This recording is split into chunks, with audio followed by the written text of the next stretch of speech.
मैं डॉक्टर शशि जोशी, हिंदी विषय की प्राध्यापक, शासकीय माधव विज्ञान महाविद्यालय उज्जैन में कार्यरत। हमारे व्याख्यान का विषय है मालवा की लोक कला।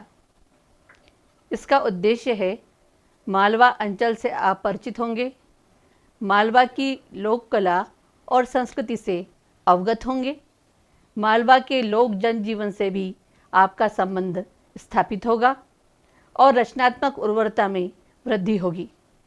प्रतियोगी परीक्षाओं के लिए आपकी तैयारी होगी, आत्मनिर्भर होने का संदेश और प्रेरणा भी मिलेगी।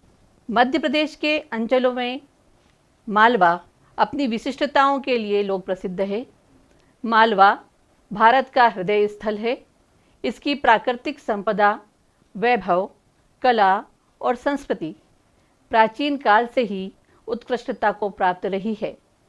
नर्मदा, काली सिंध, बेतवा, शिप्रा, चंबल, पार्वती, गंभीर, माही इत्यादि नदियों, हरे भरे खेत खलिहानों, हरित प्रांतों से घिरी इस भूमि पर लोग चित्रों, मांडनों और नृत्य संगीत आदि के माध्यम से जीवन में रस भरते रहे हैं।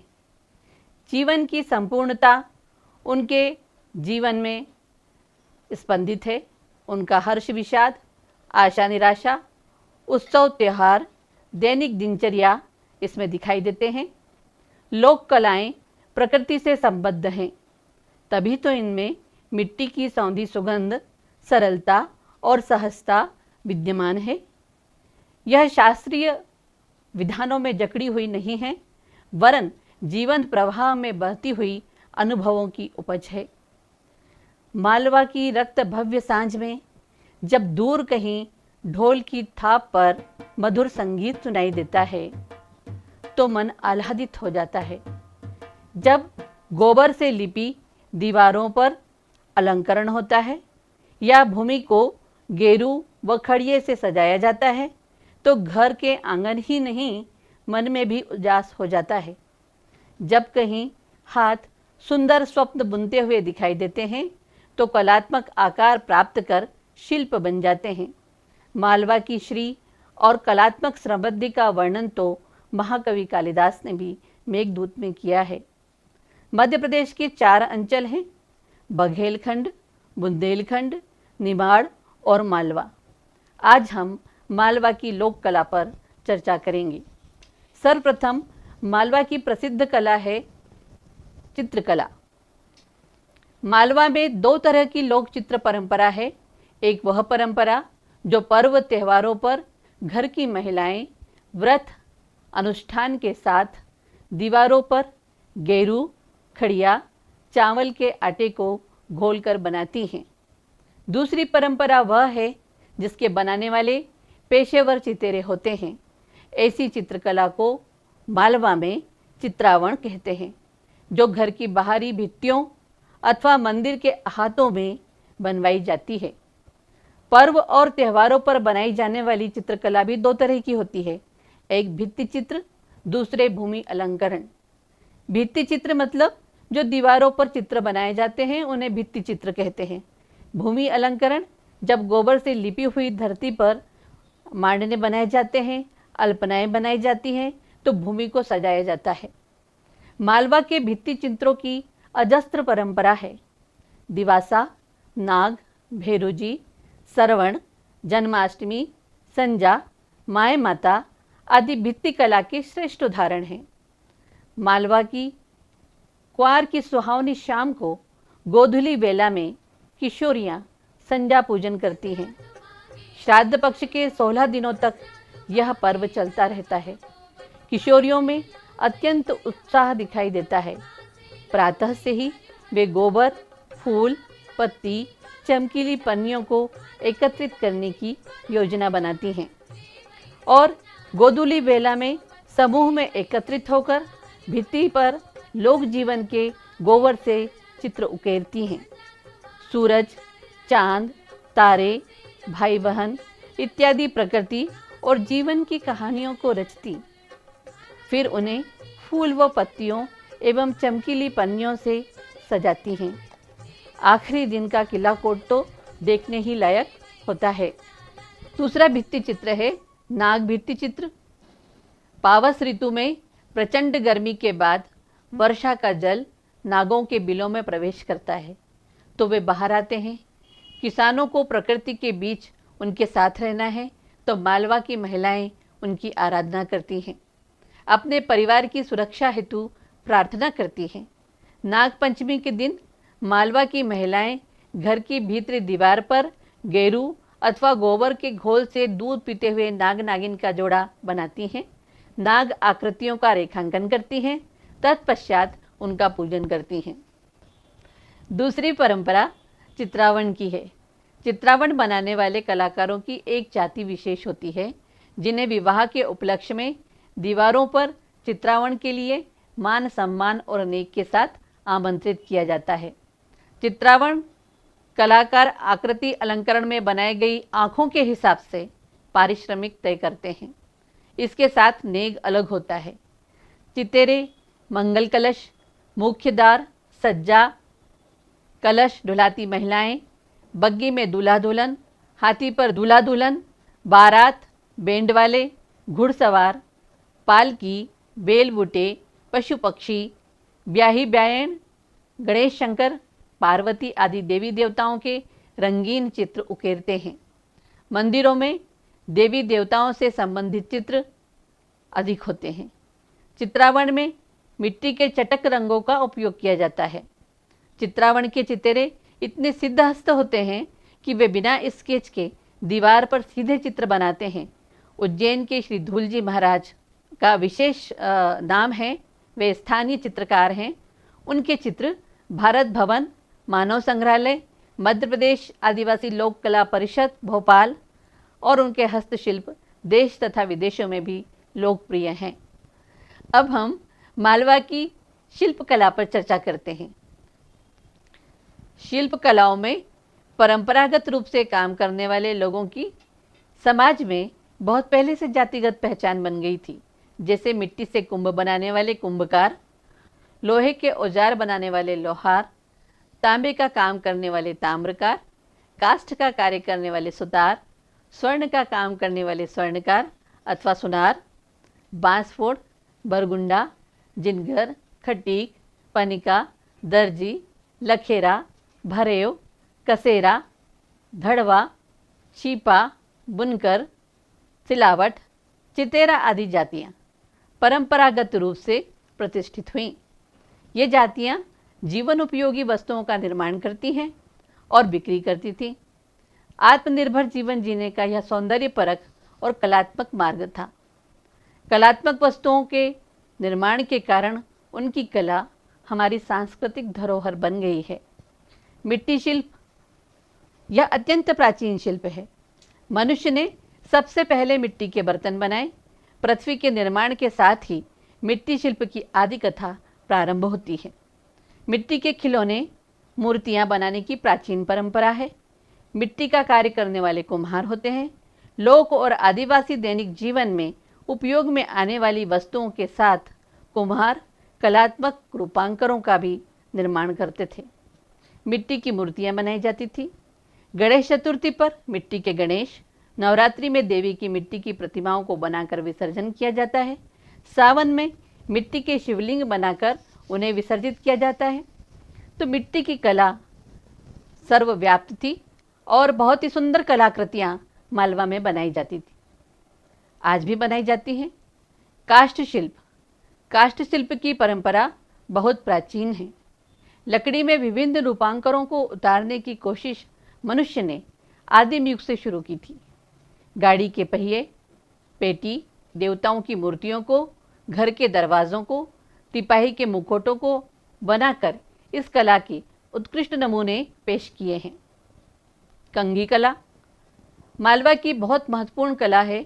कंघी कला संपूर्ण भारत के ग्रामीण समाज में आमतौर पर, आदिवासी समाज में खास तौर पर अनेक प्रकार की कंघियों का प्राचीन काल से प्रचलन रहा है।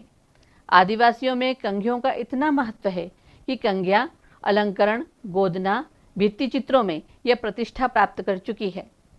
इन कंघियों में घड़ाई का सुंदर काम किया जाता है। इन पर मीनाकारी की जाती है और अनेक प्रकार से रत्नों की जड़ाई कर इन्हें अलंकृत किया जाता है। कंघी बनाने का श्रेय बंजारा जनजाति को है। मालवा में कंघी बनाने का कार्य उज्जैन, रतलाम और नीमच में होता है।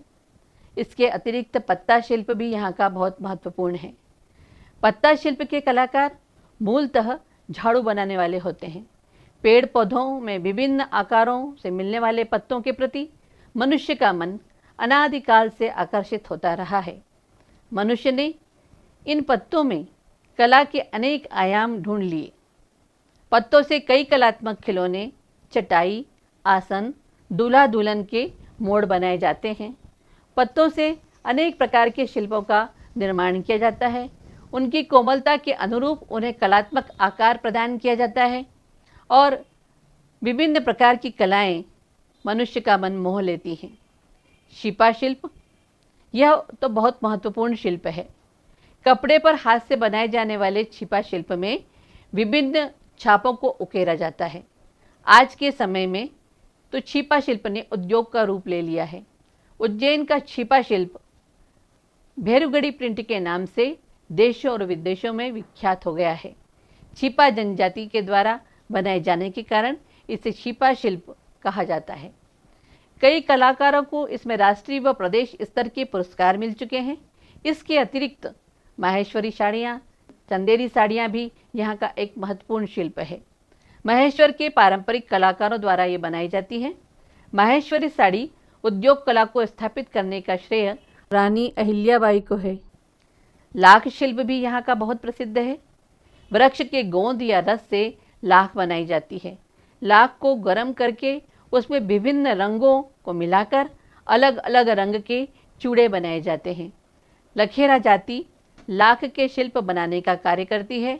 लाख के चूड़े, कलात्मक खिलौने, श्रृंगार पटेरी, डिब्बियाँ, लाख के अलंकृत पशु पक्षी आदि कलात्मक वस्तुएं बनाई जाती हैं। उज्जैन, इंदौर, रतलाम, मंदसौर, महेश्वर लाख शिल्प के लिए प्रसिद्ध है। आदिवासी चित्रकला भी बहुत प्रसिद्ध है। आदिवासी जातियों में आदिकाल से सौंदर्य विकसित है। गुहा, ग्रहों में दीवारों पर भित्ति चित्र मिलते हैं। शिकार चित्र भी मिलते हैं। झाबुआ के भील भिलाला, मंडला की गौंड जनजाति में दीवारों पर भित्ति चित्र बनाने की, चौक पूरने की परंपरा है। अब हम बात करते हैं मालवा के लोक नृत्य की। नृत्य प्रारंभ से ही मनुष्य के आनंद के लिए और मनोरंजन का विषय रहा है, लेकिन मालवा के लोकनाट्यों में उसकी कलात्मक अभिव्यक्ति और जीवन की संपूर्ण अभिव्यक्ति दिखाई देती है। हम बात करते हैं मटकी नाच की। मालवा में मटकी नाच का अपना पारंपरिक रंग है। विभिन्न अवसरों, सगाई, विवाह पर ग्रामीण महिलाएं मटकी नृत्य करती हैं। ढोल व ढोलक की एक खास लय जो मटकी के नाम से जानी जाती है, उसकी थाप पर महिलाएं नृत्य करती हैं। मटकी ताल के कारण इस नृत्य का नाम मटकी नृत्य पड़ा। प्रारंभ में एक ही महिला नाचती है, परंतु आवेग में कभी 2 या 3 या कई महिलाएं भी नृत्य करने लगती हैं। इसे झेला कहते हैं। महिलाएं हाथ और पैरों की सहमुद्राओं के साथ मटकी नृत्य में कलात्मक वैभव सृजित करती हैं। महिलाएं अपनी परंपरागत वेशभूषा में प्रायः चेहरे पर घूंघट डाले हुए नृत्य करती हैं। नाचने वाली पहले गीत की कड़ी उठाती है, फिर आसपास की महिलाएं समूह में इस कड़ी को दोहराती तिहराती हैं। नृत्य में हाथ और पैरों का संचालन दर्शनीय होता है। नृत्य के केंद्र में ढोल होता है। ढोल पर मटकी ताल इस नृत्य की मुख्य ताल है। मटकी नाच में आड़े खड़े और रजवाड़ी मुद्राओं का भी समावेश मिलता है। इसका भी इस्तेमाल इस नृत्य में किया जाता है।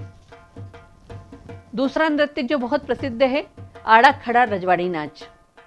आड़ा खड़ा रजवाड़ी नृत्य की परंपरा पूरे मालवा में देखी जा सकती है, परंतु विवाह में तो मंडप के नीचे आड़ा खड़ा रजवाड़ी नृत्य अवश्य किया जाता है।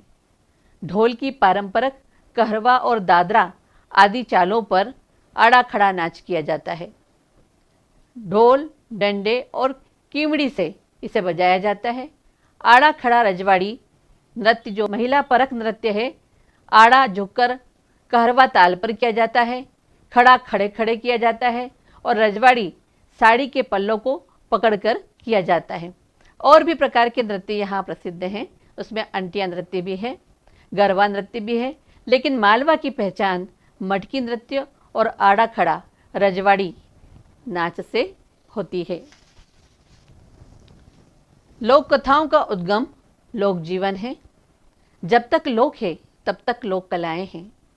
हम सब अपनी धरती और संस्कृति और परंपराओं से जुड़े रहेंगे तब तक लोक कलाएं जीवंत रहेंगी।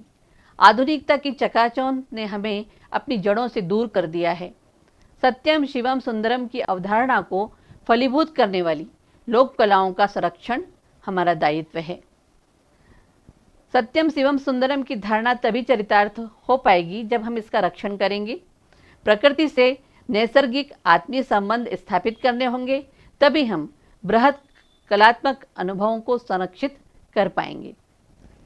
मध्य प्रदेश की लोक कला में प्राकृतिक रंग, लोक चित्र, शिल्प एवं लोक नृत्य प्रमुख हैं। भोपाल में स्थित भारत भवन एवं आदिवासी लोक कला अकादमी का विभिन्न कलाओं एवं लोक कलाओं के उन्नयन में उल्लेखनीय योगदान रहा है। साथ ही संग्रह, प्रशिक्षण एवं आयोजन स्तर पर इसने राष्ट्रीय और अंतर्राष्ट्रीय प्रतिष्ठा प्राप्त की है। मध्य प्रदेश के कलाकार एवं लोक कलाकारों के कारण ही यूनेस्को द्वारा विश्व विरासत में खजुराहो के मंदिर समूह, सांची बौद्ध स्तूप एवं भीमबेटका के शैल चित्रों को सम्मिलित किया गया है। और प्रशासन की तरफ से भी यह प्रयास किए जा रहे हैं कि लोक कलाओं को सुरक्षित किया जाए, उनका संरक्षण किया जाए। किंतु यह सोच हमें अपने भीतर विकसित करनी होगी। हमें अपनी सांस्कृतिक धरोहरों को बचाना है और उनका संरक्षण करना है, अपनी परंपराओं को जीवंत रखना है, तो हमें उनसे जुड़ना होगा, लोक जीवन से जुड़ना होगा। लोक कलाएं यही काम करती हैं। जय भारत, जय मध्य प्रदेश।